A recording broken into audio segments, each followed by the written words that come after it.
नमस्कार, मैं हूं गौरव शर्मा। आपका बहुत स्वागत है हमारे खास कार्यक्रम बैलेट बॉक्स में। आज आप पहुंचे हैं काशी, भोले बाबा की नगरी।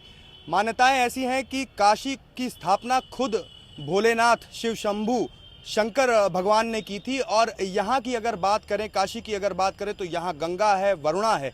जितना ज़्यादा इस शहर का धार्मिक महत्व है, उससे भी ज़्यादा यहाँ की राजनीतिक महत्ता है। यहाँ पर आज हम जानेंगे जनता की राय, साथ ही साथ जनता भी पूछ सकेगी अपने सवाल। जो राजनीतिक दल हैं तमाम हमारे साथ यहाँ पर इस कार्यक्रम में हमारे साथ आज जुड़े हुए हैं, आपका परिचय करवाएंगे उनसे।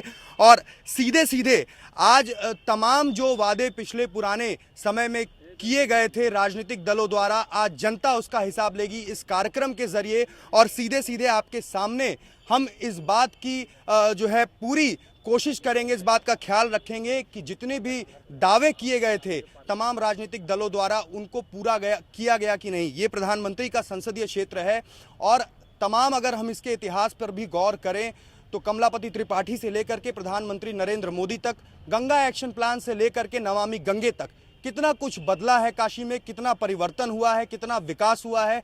परिचय हम आपसे सीधे करवा दें। हमारे साथ यहाँ पर सपा से जुड़े हुए हैं, वो अपना सपा का पक्ष रखेंगे, मनोज राय धूपचंडी जी। उसके बाद बीजेपी की तरफ से हमारे साथ हैं प्रदीप अग्रहरी जी मौजूद हैं, वो भी बीजेपी का पक्ष रखेंगे। कांग्रेस से हैं वीरेंद्र कपूर जी, साथ ही साथ व्यापार मंडल के अध्यक्ष हैं हमारे साथ अजीत सिंह बग्गा जी। और बसपा से भी हमारे साथ मेहमान जुड़े हुए हैं प्रमोद अग्रहरी जी, वो भी जो है अपने पार्टी का पक्ष रखेंगे। कुल मिलाकर के हमारा उद्देश्य है कि जनता सीधे सवाल पूछे और अपनी राय दे और बताए कि कितना कुछ हुआ है या फिर कितना कुछ होना बाकी है।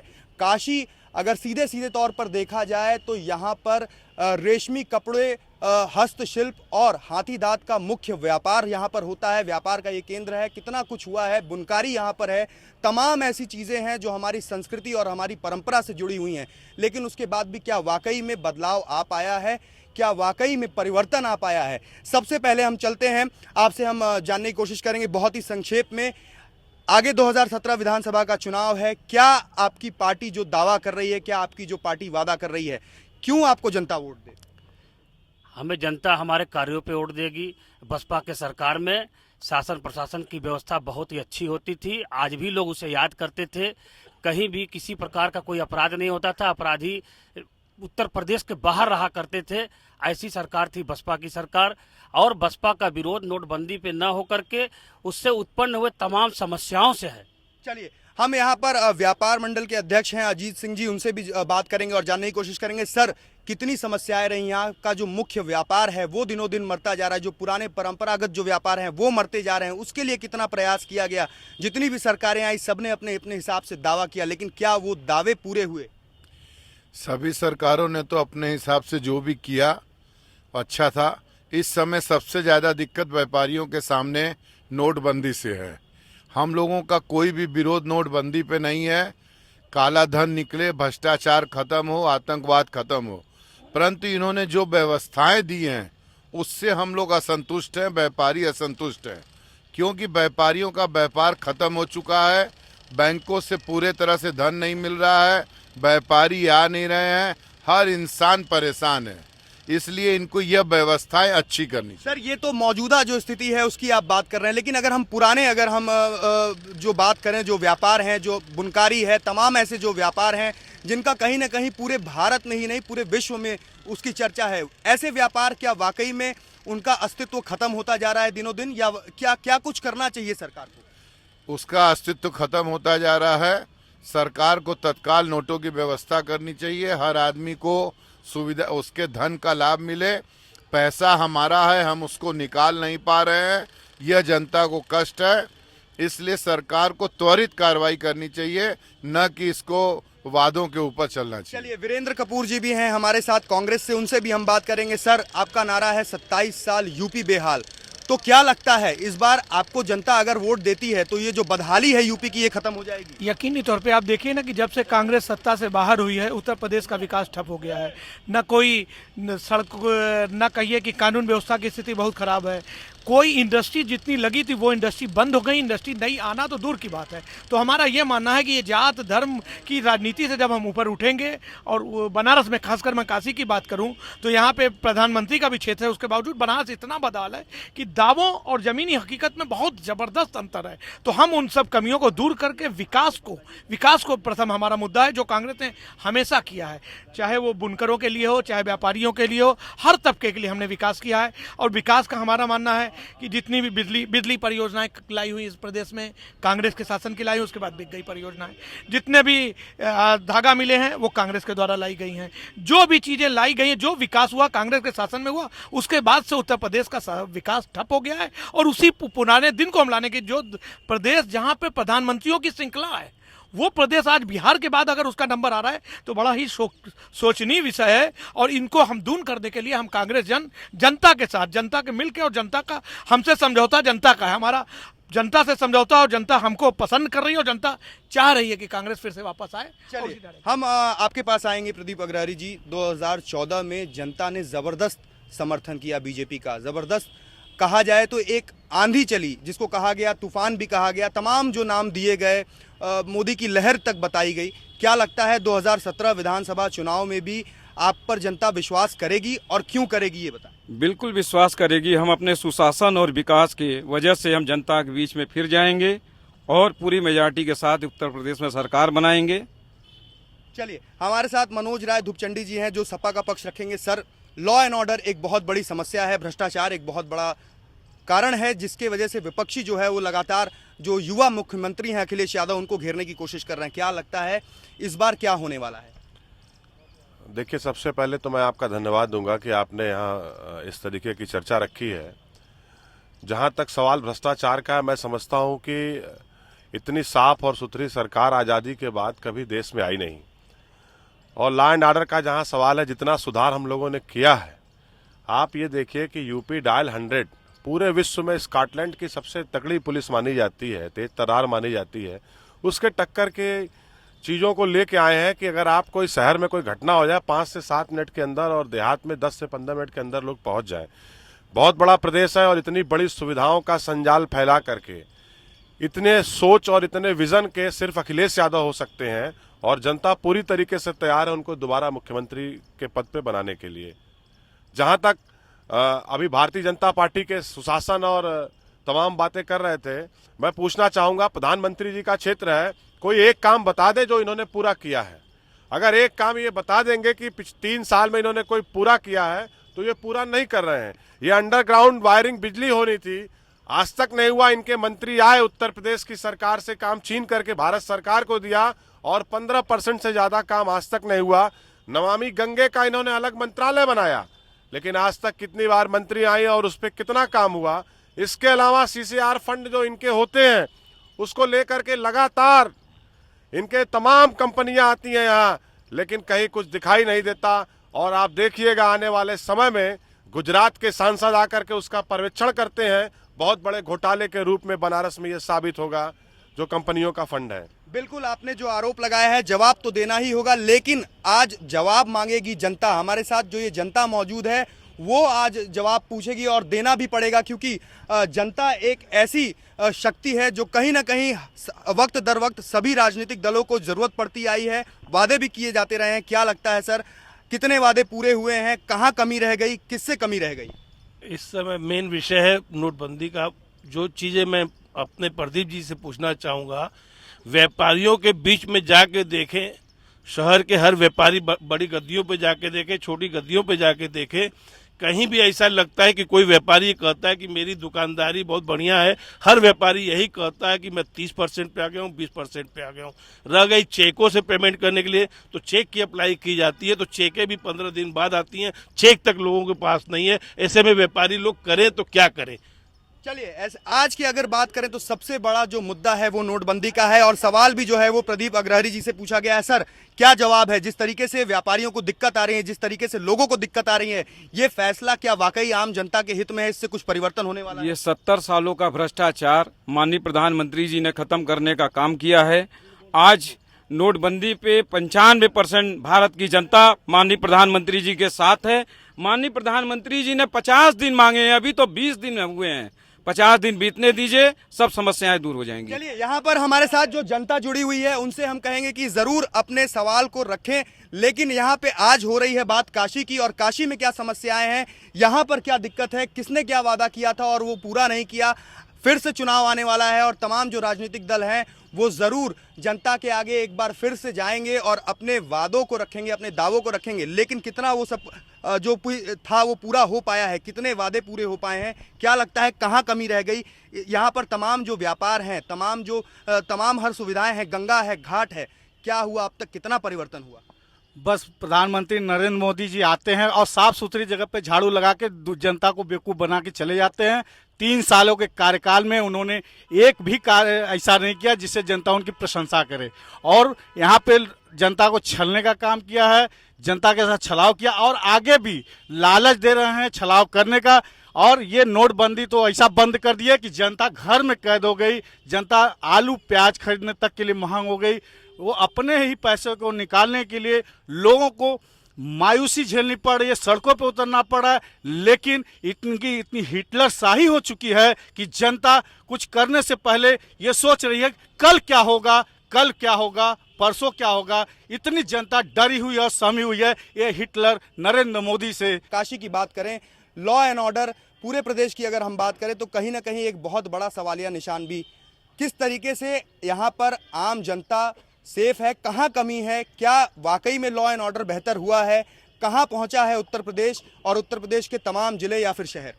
देखिए, वर्तमान की सरकार, सामाजिक सरकार जो कार्य कर रही है वो सिवाय हल्ला मचाने के धरातल पे कोई कार्य नहीं है। मैं मानता हूँ 2-3 दिन से ये पौ चल रहा है, रात को दिन भर चल रहा है, लेकिन अनयूजलेस। जब इसकी आवश्यकता पड़ेगी ये कहीं बैटरी डाउन में खड़ी हो जाएगी, कहीं चौराहे पे खराब हो जाएगी, ये अवसर दिखा रही है। धरातल कुछ नहीं है।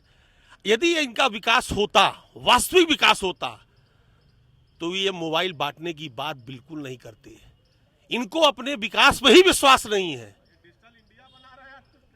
मैं एक बात बता रहा हूं, आदमी ये नहीं बोलता, लेकिन आप ये मान के चलिए, विकास की लड़ाई सबसे ज्यादा यदि किसी ने भरोसा किया जनता ने तो नरेंद्र मोदी जी के ऊपर किया है। माननीय प्रधानमंत्री जी ने यह साबित कर दिया कि पूरे देश के अंदर जहां जहां मुख्यमंत्री, चाहे हमारे हो चाहे गैर पार्टियों के हो, सब दौड़ में लग गए हैं। कोई हाँप रहा है, कोई दो पाने चाह रहा है, लेकिन गति हमने दी है। और यहाँ की उत्तर प्रदेश का विकास जब जब भारतीय जनता पार्टी सरकार बनी है, चाहे गुंडा हो, माफिया हो, चोर चमार, जितने भी लोग हो, आपराधिक प्रवृत्ति के लोग हमेशा प्रदेश छोड़ के भाग गए हैं और विकास की गति हम ही ने बढ़ाई है। चलिए, निश्चित तौर पर पीछे की तरफ चलेंगे और वहां पर भी जानेंगे क्या यहाँ पर समस्या है, काशी की क्या समस्या है, कितनी जो समस्याएं वो पूरी हुई हैं, यहाँ पर तमाम क्षेत्र में कितना विकास हुआ है, कहाँ तक पहुँचा है काशी। तमाम अगर बात करें गंगा को लेकर भी वादे किए गए, गंगा एक्शन प्लान से लेकर के नमामि गंगे तक, कितनी साफ हुई है गंगा। देखिए, सिर्फ काशी में पिछली 2.5 साल की केंद्र की सरकार ने सिर्फ काशी के लोगों के साथ सिर्फ धोखा करने का काम किया है। काशी को क्यूटो बनाने का एक बहुत बड़ा उन्होंने बोला था कि मैं काशी को क्यूटो बना दूंगा, मगर आज तक एक ईंट नहीं रखी गई। रहा सवाल घाटों का, तो घाटों पे उत्तर प्रदेश के यशस्वी मुख्यमंत्री ने 24 घंटे लाइट देने का शानदार काम किया है। और आज जो भी इस शहर के अंदर विकास कार्य हो रहे हैं, चाहे आप पुलों को देख लीजिए, तमाम पुल बन के तैयार रखे हुए हैं। और अगर आप लाइन ऑर्डर की बात करते हैं तो मुझे लगता है कि आपने 100 नंबर का अभी इस्तेमाल नहीं किया है। मैंने स्वयं उसको इस्तेमाल किया है। 100 नंबर एक ऐसा है कि अगर आप उसमें सूचित करेंगे तो फिर बाकायदा वो आपको फ़ोन करके फीडबैक लेते हैं कि आपकी समस्या का समाधान हुआ कि नहीं हुआ। अगर हम आपसे कुछ कहते हैं तो आप कहते हैं हमें समय दीजिए। और हमने 4 साल के अंदर लखनऊ में मेट्रो चलाने का हमने काम किया। उत्तर प्रदेश के अंदर ऐसा हाईवे मैंने दिया है कि पूरे विश्व के, हिंदुस्तान के अंदर किसी को 22 महीने के अंदर इतना बड़ा हाईवे कहीं नहीं बना होगा जिस पर सुखोई विमान को उतारा गया हो। ऐसा काम माननीय यशस्वी मुख्यमंत्री। चलिए, और भी हम यहाँ पर हमारे साथ युवा हैं, इनसे भी हम बात करने की कोशिश करेंगे। युवाओं को लेकर के क्या रोजगार के साधन मुहैया करवाए गए हैं, क्या वाकई में यहाँ पर बहुत कुछ अभी भी होना बाकी है, क्या कुछ? जी अभी तक तो बनास में ऐसा कुछ नहीं दिखा। योजनाएं आई हैं लेकिन वो अभी तक जमीन पे नहीं है। सिर्फ ऑन पेपर्स है कि ये योजना आ रही, ये योजना आ रही है, लेकिन अभी कुछ जमीन पे नहीं उतरा। आपको रोजगार तो बनास में बढ़ाना ही चाहिए। बनास का यूथ है वो बाहर जा रहा है, दिल्ली जा रहा है, मुंबई जा रहा है, तो ये आप ही को काम करना चाहिए। आप जब तक यहाँ पे मल्टीनेशनल नहीं देंगे, यहाँ पे रोजगार कैसे बढ़ेगा बनारस में?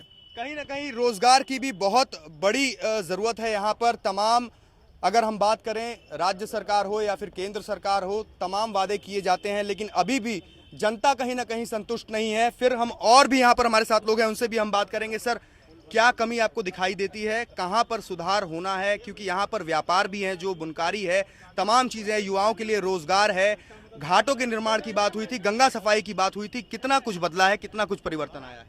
यहाँ पर यहाँ के सांसद प्रधानमंत्री जी हैं और यहाँ पर बदलाव के नाम पे कुछ नहीं हुआ। खाली सिर्फ ये हुआ कि सपने बड़े दिखाए गए हैं। सारे सपने, ये सपनों के सौदागर हैं, सपने बेच रहे हैं, उसी सपने में हम सब तैर रहे हैं। बनारस में जो भी बाहर से कोई आता है ये सोच के आता है, लगता है काशी में बड़ा विकास हो गया है। अभी हमारे एक साथी ने कहा कि यहाँ गति दे दी विकास को, गति नहीं दुर्गति दे दी है उन्होंने दुर्गति दे दी है। और बड़ा हम लोग कहने में बाहर हम लोग पूछते हैं कि भाई आप काशी के, हम लोग बताने में अपने आप को शर्म महसूस कर रहे हैं कि हमारे यहाँ का सांसद प्रधानमंत्री है। चलिए हम पर्यटन पे भी बात करेंगे। काशी एक मुख्य पर्यटन स्थल रहा है, यहाँ पर दूर दूर से जो है सैलानी आते हैं और कहीं ना कहीं जो गंगा है, जो घाट है, उसका नज़ारा, जो यहाँ का दृश्य है, उसकी झलक लेने की कोशिश करते हैं। कितना, क्या वाकई में पर्यटन के लिहाज से कुछ हुआ है, यहाँ पर बदलाव हुआ है? पहले की अपेक्षा की अगर बात करें तो कितना सुधार आप देखते हैं? नहीं सर, कुछ नहीं हुआ है। पहले तो कर्मचारी सफाई करते थे, प्रधानमंत्री जी तो आके बोल के गए कि आप लोग सफाई करिए। कुछ भी नहीं हुआ है। यहाँ के आज 15 साल से सारे विधायक, सारे एमपी, मेयर सब बीजेपी के रहे हैं। खाली रोड कहाँ है? 2 कॉलोनियाँ। राज्य सरकार ने क्या किया? राज्य सरकार की बात मत कर, मैं बनारस की मैं बात कर रहा हूँ। मैं व्यापारियों के नेता से नहीं हूँ।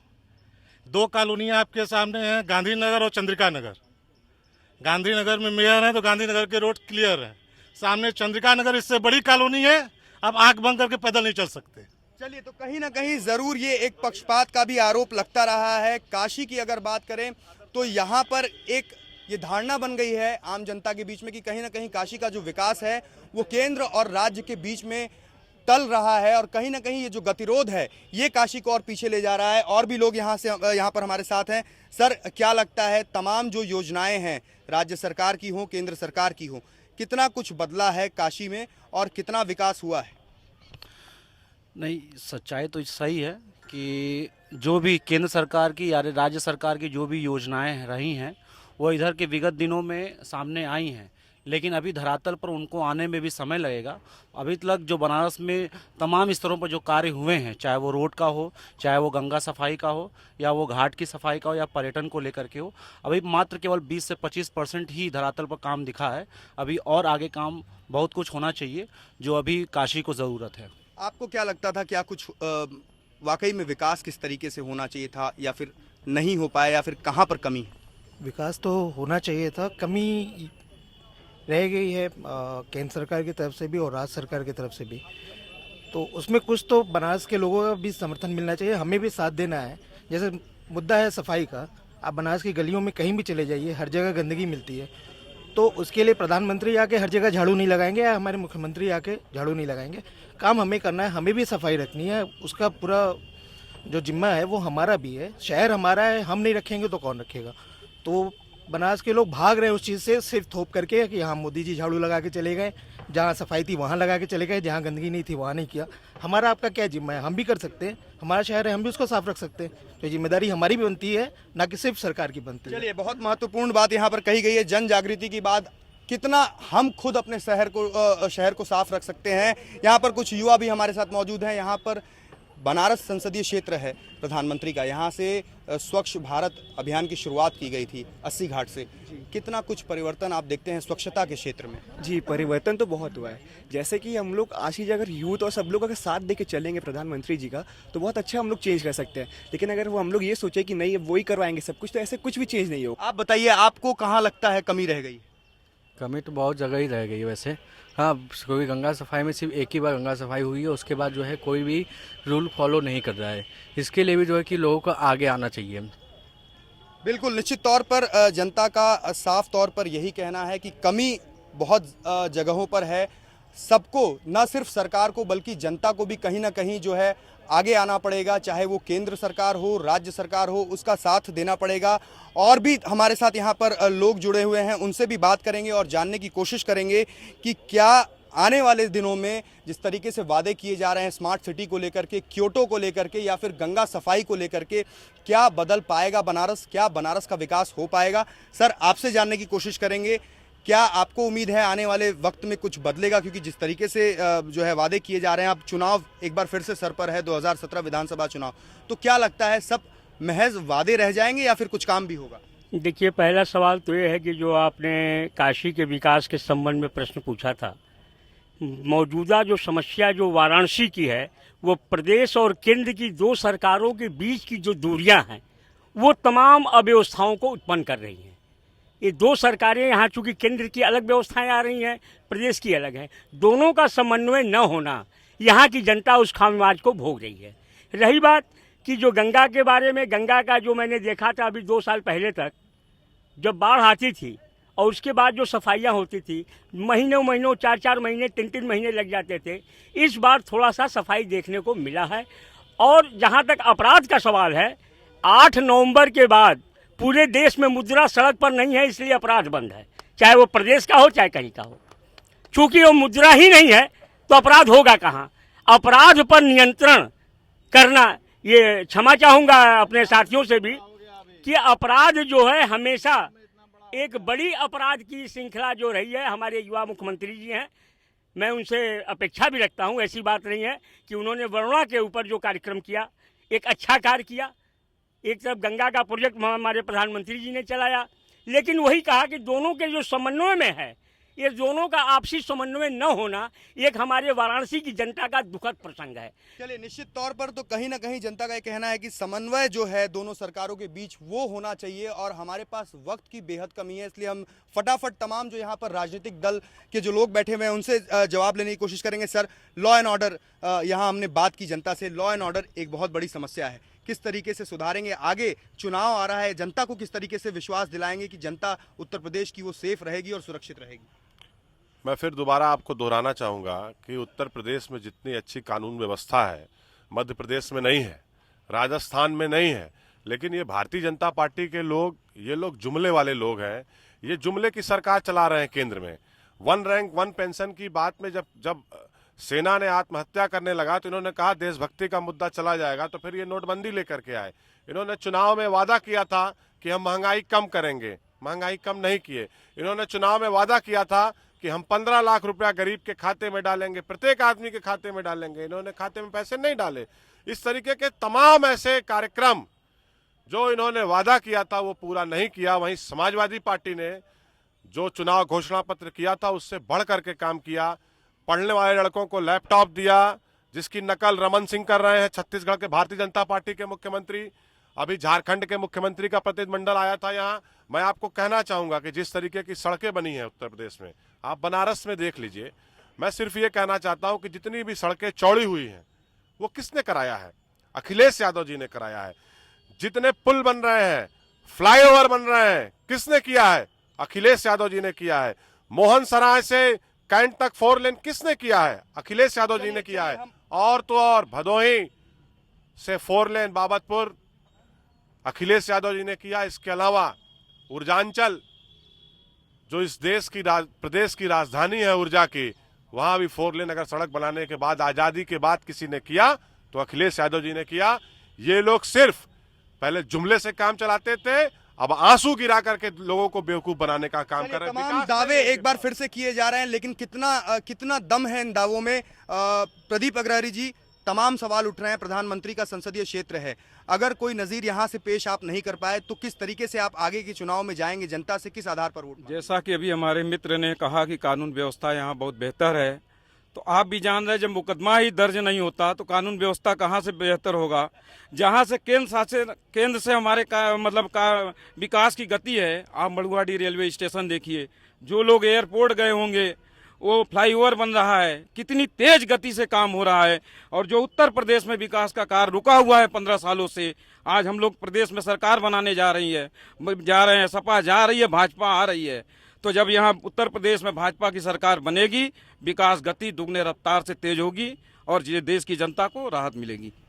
चलिए, निश्चित तौर पर एक बार फिर से हम बताना चाहेंगे हमारी जनता को कि ये हमारा जो कार्यक्रम है वो सीधे तौर पर जनता के लिए है। जनता हमारे साथ इस कार्यक्रम में जुड़ करके तमाम जो अपने सवाल है वो पूछ सकती है। वीरेंद्र कपूर जी, आपके पास हम आना चाहेंगे।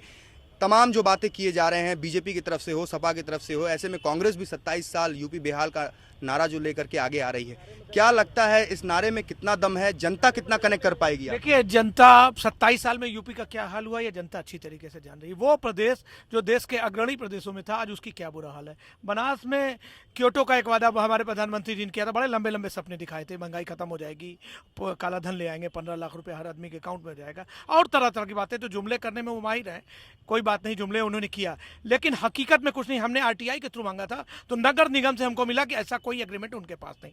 तो अब इस स्तर का आदमी अगर झूठ बोलता है तो बड़े आश्चर्य की बात है। तो हमारा ये मानना है कि जो हमने किया था 27 साल पहले, यूपी की क्या स्थिति, आज यूपी प्रदेश में और सब स्टेटों में कितनी उन्नति, विकास हो गया। विकास नहीं हुआ। हम विकास और सिर्फ विकास का नारा लेके आ रहे हैं, और हमारा जाति धर्म और ये इन तरह के वादों और नारों से ऊपर हमने काम किया और काम करके दिखाएंगे, यही हमारा वादा। चलिए, हम अजीत सिंह जी से भी कंक्लूड करना चाहेंगे। सर, क्या लगता है, काशी क्योटो जो है बात कही गई थी, एग्रीमेंट की भी बात हुई थी, काशी को क्योटो बनाने की बात, और फिर बाद में स्मार्ट सिटी, तो क्या लगता है यहाँ पर कितना सुधार आप देख पाते हैं और आगे किस तरीके से आप चाहते हैं कि सुधार हो? अभी तक की जो स्थिति रही है, कहीं भी क्योटो नज़र नहीं आया है, न ही स्मार्ट सिटी नज़र आई है। हाँ, मुझे ये कहने में ज़रा सा भी गुरेज नहीं है कि इधर 2.5 सालों में हमारी यूपी की सरकार ने विकास के ऊपर जो गति से काम किया है वो सराहनीय रहा है। और केंद्र का कार्य, पैसा तो अफरात आ रहा है, परंतु वो धरातल पे कहीं नज़र नहीं आ रहा है। इसलिए किस तरह बनारस अच्छे से रहे, व्यापार अच्छे से चले, उद्योग धंधे यहाँ पे लगें, किसी तरह की आम जनता को दिक्कत ना हो, ये हम लोग दोनों सरकारों से चाहते हैं। चलिए, प्रमोद जी, आपको क्या लगता है, क्या कुछ इस बार जो तमाम जो बातें कही जा रही हैं, जनता जो अपेक्षा रख रही है विकास की, क्या लगता है आपकी सरकार आएगी तो क्या वो वादे पूरे होंगे? बिल्कुल पूरे होंगे। जैसा कि आपने कहा कि कानून व्यवस्था पे बात हो, कानून व्यवस्था की स्थिति इतनी बुरी तरह से खराब है कि आज माताएं बहनें सुरक्षित नहीं हैं। हाईवे पर माताओं बहनों के साथ बलात्कार किया जाता है। आज उत्तर प्रदेश के अंदर मुरादाबाद में खनन माफियाओं ने पुलिस के सीओ को जीप सहित उठा करके गड्ढे में फेंक दिया है। तमाम इस तरह की बड़ी बड़ी वारदातें उत्तर प्रदेश में हो रही, इससे कानून व्यवस्था पे प्रश्न चिन्ह लग गया है।